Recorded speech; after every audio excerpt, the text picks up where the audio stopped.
మిత్రులందరికీ నమస్కారం. ఓబీసీ రిజర్వేషన్లు క్రిమిలేయర్ నాన్ క్రిమిలేయర్ అన్న చర్చ మరోసారి తెరపైకి వచ్చింది.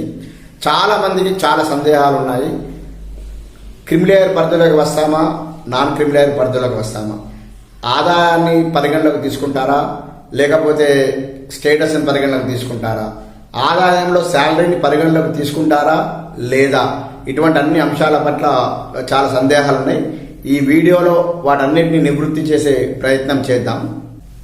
ఈ యూట్యూబ్ ఛానల్ ద్వారా సర్వీస్కి సంబంధించినటువంటి విలువైన సమాచారము, పోటీ పరీక్షార్థులకు సంబంధించినటువంటి సమాచారం తెలియజేయడం జరుగుతుంది. కాబట్టి మీరు ఈ ఛానల్ను సబ్స్క్రైబ్ చేసి మీకు నోటిఫికేషన్ రావడానికి వీలుగా క్లిక్ చేయాల్సిందిగా విజ్ఞప్తి.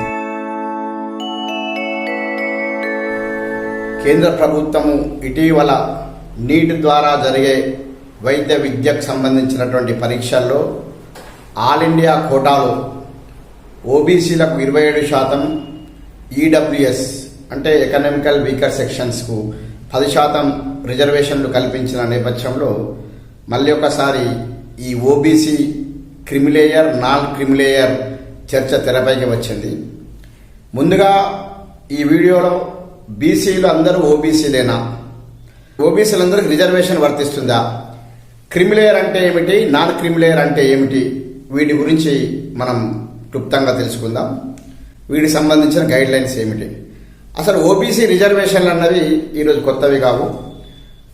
ఆనాడు 1990లోనే మండల్ కమిషన్ సిఫార్సులకు అనుగుణంగా ఉద్యోగాల్లో, కేంద్ర ప్రభుత్వ ఉద్యోగాల్లో రిజర్వేషన్లు అమలు చేస్తున్నటువంటి పరిస్థితులలో ఇందిరా సహాని అని సుప్రీంకోర్టు ఒక కేసులో ఈ మండల్ కమిషన్కి సంబంధించినటువంటి ఓబీసీ రిజర్వేషన్లను సమర్థిస్తూనే సంపన్న శ్రేణిని, క్రిమిలేయర్ను ఓబీసీ రిజర్వేషన్ నుంచి మినహాయించాలని చెప్పి స్పష్టంగా ఆదేశాలు జారీ చేసినటువంటి నేపథ్యంలో ఆనాటి కేంద్ర ప్రభుత్వము ఎక్స్పర్ట్ కమిటీని వేసి ఆ ఎక్స్పర్ట్ కమిటీ ఆదేశాలకు అనుగుణంగా సెప్టెంబర్ 8, 1993లో ఒక సర్క్యులర్ జారీ చేసింది. ఆ సర్క్యులర్కి అనుగుణంగా ఆ తదనంతరం ఆ 1993 తర్వాత టైం టు టైం నేటి వరకు జారీ చేసినటువంటి ఆఫీస్ మెమోరాండమ్స్, సర్క్యులర్లు వాటన్నిటిని క్రోడీకరిస్తే క్రిమిలేయర్ విభాగంలోకి ఎవరు వస్తారు, ఎవరు రిజర్వేషన్లకు అర్హులు నాన్ క్రిమిలేయర్ విభాగంలో ఉంటారని చెప్పి మనం ఈ సందర్భంగా తెలుసుకుందాం. ముఖ్యంగా 4 విభాగాలుగా మనం క్రోడీకరించవచ్చు. ఒకటి, ప్రభుత్వ ఉద్యోగులకు సంబంధించినటువంటి వ్యక్తులు. 2, public sector undertaking, public sector enterprises, corporation సంబంధించినటువంటి వ్యక్తులు. 3వది, ప్రైవేటు ప్రొఫెషన్ కావచ్చు, బిజినెస్ కావచ్చు, ట్రేడ్ చేస్తున్నటువంటి వ్యక్తులు. 4వది, రాజ్యాంగబద్ధమైనటువంటి పదవిలో ఉన్నటువంటి వ్యక్తులు. ఇక్కడ ముఖ్యంగా మనం గమనించాల్సిన విషయం ఏంటంటే, ఏ క్యాండిడేట్ అయితే విద్యా ఉద్యోగాల్లో అడ్మిషన్స్ పొందగోరుతున్నాడో ఆ క్యాండిడేట్కి సంబంధించినటువంటి స్టేటస్ కావచ్చు, ర్యాంక్ కావచ్చు, ఇన్కమ్ కావచ్చు పరిగణలోకి తీసుకోరు. ఆ క్యాండిడేట్ యొక్క పేరెంట్స్ సంబంధించినటువంటి పరిగణలోకి తీసుకుంటారు.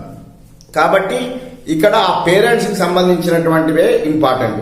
దీంట్లో మనం మొదటగా ప్రభుత్వ ఉద్యోగులకు సంబంధించిన తీసుకుంటే, ప్రభుత్వ ఉద్యోగుల్లో ఆ తల్లిదండ్రులు, ఆ క్యాండిడేట్ సంబంధించినటువంటి తల్లిదండ్రులు, మొదటి పాయింట్ ఏంటంటే బోత్ ఆఫ్ దెమ్, తల్లిదండ్రులు ఇద్దరు డైరెక్ట్ రిక్రూటింగ్ గ్రూప్ 1 అధికారం, గ్రూప్ ఏ లేదా క్లాస్ 1 అధికారులు ఉండుంటే, డైరెక్ట్ రిక్రూటింగ్ డైరెక్ట్గా గ్రూప్ ఏ లేదా క్లాస్ 1 ఆఫీసర్లు అయి ఉంటే వారు క్రిమిలేయర్ పరిధిలోకి వస్తారు.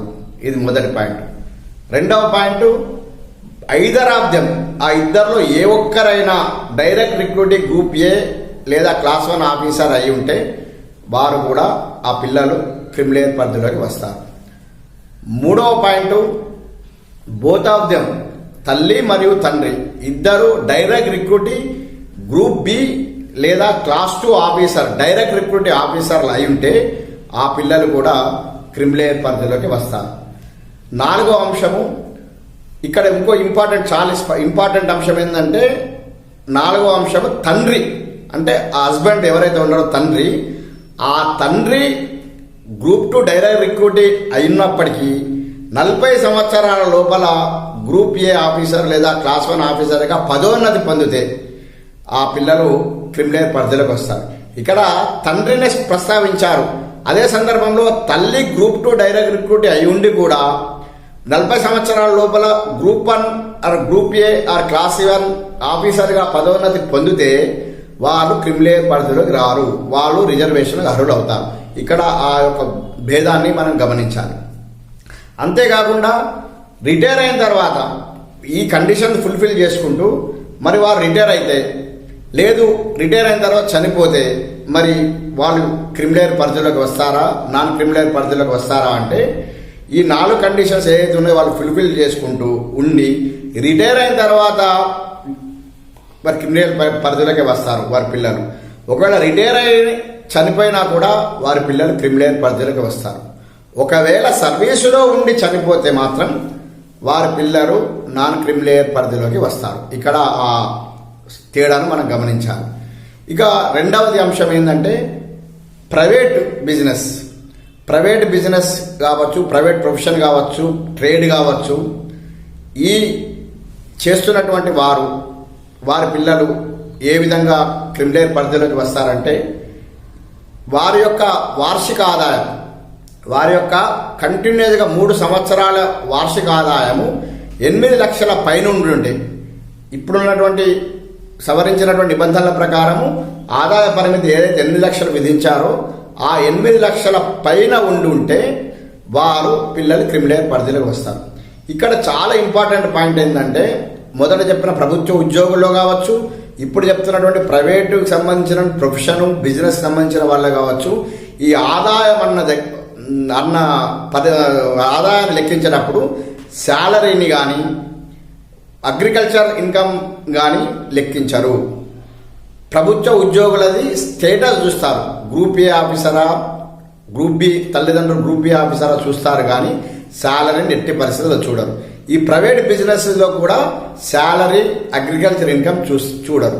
మరి ఏమి ఆదాయం చూస్తారంటే అదర్ సోర్సెస్, ఇతరత్ర ఇన్కమ్ అంటే బిజినెస్ ద్వారా వచ్చే ఇన్కమ్ కావచ్చు, లేదా రెంట్స్ ద్వారా వచ్చే ఇన్కమ్ కావచ్చు, అటువంటి ఆదాయాన్ని మాత్రమే లెక్కించడం జరుగుతుంది.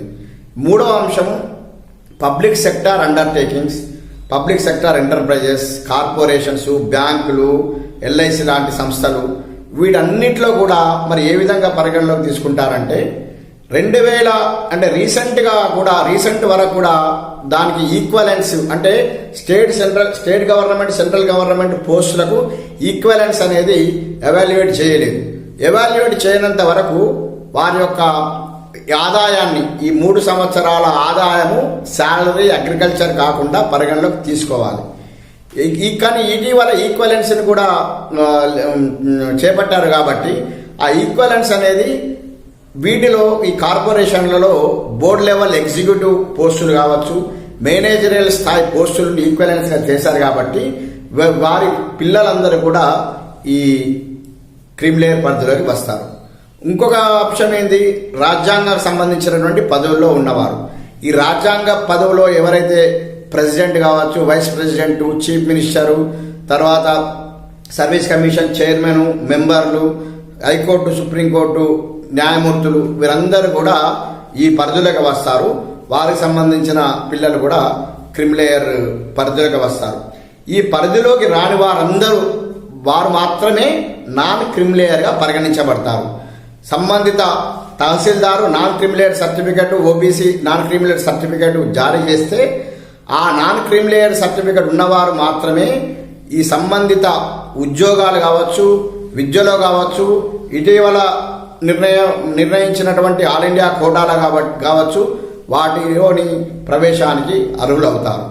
కాబట్టి మిత్రులారా, ఈ ఓబీసీకి సంబంధించినటువంటి చాలా ఒక అస్పష్టత కావచ్చు, ఒక క్లారిటీ లేకపోవడం, చాలామందికి లేకపోవడం వల్ల చాలామంది ఓబీసీ నాన్ క్రిమిలేయర్లో ఉన్నప్పటికీ కూడా మేము క్రిమిలేయర్లో ఉన్నామని చెప్పేసి ఉండుంటామని చెప్పేసి సర్టిఫికేట్ తీసుకోకపోవడము, కొద్దిమంది క్రిమిలేయర్లో ఉన్నప్పటికీ కూడా ఇతరత్ర మొత్తానికి నాన్ క్రిమిలేయర్ సర్టిఫికేట్ తీసుకోవడం జరుగుతున్నాయి. కాబట్టి సరిగ్గా ఈ ఆదేశాలను కావచ్చు, మార్గదర్శకాలను సరిగ్గా గమనించి నాన్ క్రిమిలేయర్ సర్టిఫికేట్ తీసుకోవాల్సిన విజ్ఞప్తి. మనం వచ్చే వీడియోలో ఈడబ్ల్యూఎస్ రిజర్వేషన్ల గురించి, ఎందుకంటే ఇటీవలనే తెలంగాణ ప్రభుత్వం కూడా ఈడబ్ల్యూఎస్ రిజర్వేషన్లను అమలు చేస్తామని మన రాష్ట్రంలో ప్రకటించింది. కాబట్టి ఈడబ్ల్యూఎస్ రిజర్వేషన్లు గురించి మాట్లాడుకుందాం. మిత్రులారా, ఈ యూట్యూబ్ ఛానల్ ద్వారా సర్వీస్కి సంబంధించినటువంటి విలువైన సమాచారము, పోటీ పరీక్షార్థులకు సంబంధించినటువంటి సమాచారం తెలియజేయడం జరుగుతుంది. కాబట్టి మీరు ఈ ఛానల్ను సబ్స్క్రైబ్ చేసి ఆ ప్రక్కన ఉన్న బెల్ ఐకాన్ కూడా క్లిక్ చేయాల్సిందిగా, మీకు నోటిఫికేషన్ రావడానికి వీలుగా క్లిక్ చేయాల్సిందిగా విజ్ఞప్తి. Thank you.